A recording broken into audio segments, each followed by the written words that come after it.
పార్వతీపతయే హర హర మహాదేవ. విశేషమైనటువంటి మహాశివరాత్రి పర్వదినం, శివుడు ఆవిర్భావం చెందినటువంటి సమయం.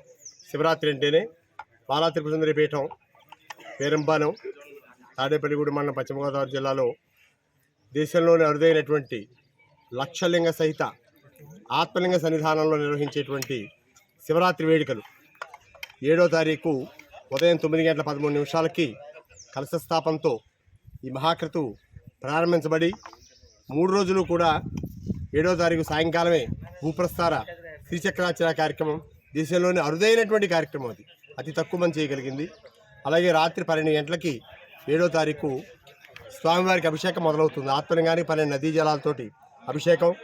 ఉదయం 9 గంటల నుంచి మహాదేవలింగానికి 12 రకాల విశేష ద్రవ్యాలు వేలాది లీటర్లతోటి స్వామి కుంభాభిషేకం, శివపార్వతుల కళ్యాణం, లక్ష్మీనారాయణ స్వామివారి యొక్క కళ్యాణం, ఆధ్యాత్మిక గురువుల యొక్క ప్రవచనం. రాత్రి 8 గంటలకి లక్షదీపోత్సవ కార్యక్రమం. అలాగే రాత్రి 12:01 శివరాత్రి రోజు ఆత్మలింగ అభిషేకం, లింగోద్భవ అభిషేకం. 9వ తారీఖు ఉదయం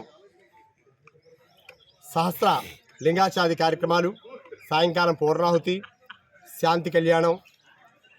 9వ తారీఖు రాత్రి 10 గంటలకి నృత్యగీత మంగళ వాయిద్యాలతోటి స్వామివారి యొక్క శివరాత్రి మహోత్సవాలు నిర్వహించబడి ఊరేగింపుతో పరిసమాప్తమవుతాయి.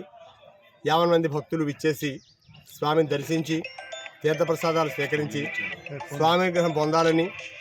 అరుదైనటువంటి ఈ ఆత్మలింగం అంటే ఇన్ని శివలింగాలు ఉండగా దానికి ఎందుకు అంత ప్రాధాన్యత అంటే, ఆత్మలింగం అంటేనే శివుడి యొక్క ప్రతిరూపం అని పేరు. దాంట్లో ఏ రకమైనటువంటి రంగు ఉండదు, అందులో దాని వెనకాల ఏ రకమైన కలర్ ఉన్నటువంటి పేపర్ పెడితే అలా కనపడుతూ ఉంటుంది. అందుకని ఇది శివుడి యొక్క ప్రతిరూపం. అందుకే ఆత్మలింగం 1,00,000 లింగాల మధ్యలో ఉంది. దానికి ఒక్కసారి ప్రదక్షిణం చేస్తే 1,00,000 శివలింగాలకి 1,00,000 దేవాలయాలు ప్రతిష్ఠ చేసినటువంటి పుణ్యం వస్తుందని భక్తుల యొక్క విశ్వాసం, పీఠం యొక్క అచంచలమైనటువంటి నమ్మకం.